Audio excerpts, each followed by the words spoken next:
सांगली मिरज कुपवाड शहर महानगरपालिकेच्या वैद्यकीय आरोग्य विभागातील धक्कादायक वास्तव समोर आले आहे.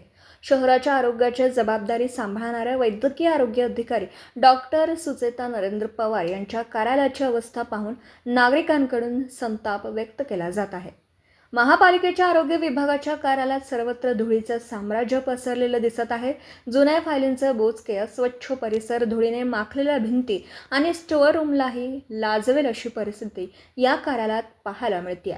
आरोग्य विभागाचं कार्यालय जर अशा अवस्थेत असेल तर शहरातील नागरिकांच्या आरोग्याची जबाबदारी नेमकी कितपत सक्षमपणे पार पाडली जात असेल असा सवाल आता उपस्थित केला जात आहे.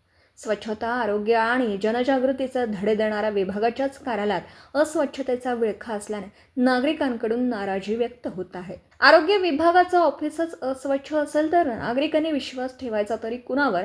महापालिका प्रशासनाने या गंभीर प्रकाराची तात्काळ दखल घेऊन कार्यालयाची स्वच्छता आणि व्यवस्थापन सुधारावं अशी मागणी नागरिकांकडून होत आहे. दिवसभरातील घडामोडींचा आढावा घेण्यासाठी पाहत रहा N24 मराठी न्यूज चॅनल.